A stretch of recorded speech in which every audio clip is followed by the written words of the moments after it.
बिस्मिल्लाहिर्रहमानिर्रहीम। अस्सलाम वालेकुम। कैसे हैं आप सब? उम्मीद है बेहतर होंगे। और अल्लाह पाक आप सबको बेहतर रखे, अपने हिफ्ज़-ओ-मान पे रखे और आप सब पर, हमारी दुनिया पर और पूरी दुनिया पर, हमारे पाकिस्तान पर, सब के ऊपर अल्लाह ताला की रहमत हो। दुनिया में जितने भी बीमार हैं, जो परेशान हैं, अल्लाह पाक सबकी परेशानी को दूर करे। आज की जो हमारी रेसिपी है वो है शहतूत का शरबत। तो हम शहतूत का शरबत बनाएंगे, तो चले शुरू करते हैं। सबसे पहले ये एक गिलास है, तकरीबन दरमियाने साइज़ का। ये हम 2 गिलास पानी के लेंगे। 2 गिलास पानी के पहले हम थोड़ा सा पानी डालेंगे, तकरीबन 1 गिलास के बराबर। पाव शहतूत हमने ली है, ठीक है। और ये 7 से 8 गुलाब की पत्ती है, इसके साथ ही हम डाल देंगे। ये भी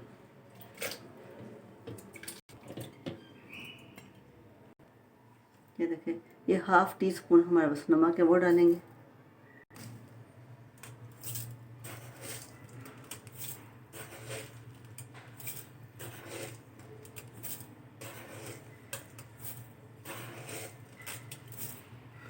सिक्स टेबल स्पून हमने चीनी डाली है।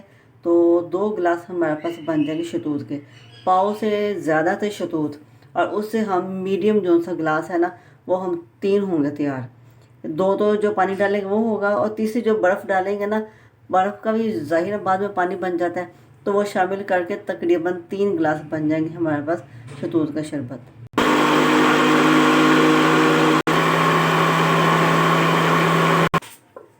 जो बाकी का 1 गिलास पानी बचा था वो भी डाल देंगे। चीनी और क्या कहते हैं, अपने टेस्ट के हिसाब से आप चीनी कम ज़्यादा कर सकते हैं। और ये अब बर्फ़ डालेंगे और इसको हम दोबारा फिर ग्राइंड करेंगे। शहतूत का शरबत तैयार हो गया। अब हम इसको छान लेंगे।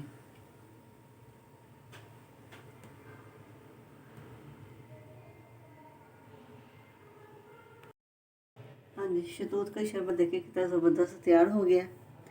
शहतूत का इसमें जायका है और फूलों की खुशबू है, तो ये दोनों चीज़ें मिक्स करके बहुत मज़ेदार बना है।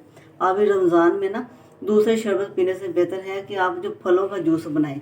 तो मिल्क शेक तो चलो महंगा पड़ता है, हर दफ़ा तो नहीं बंदा ना इतना हर कोई नहीं कर सकता कि हर दफ़ा दूध ले और बनाए।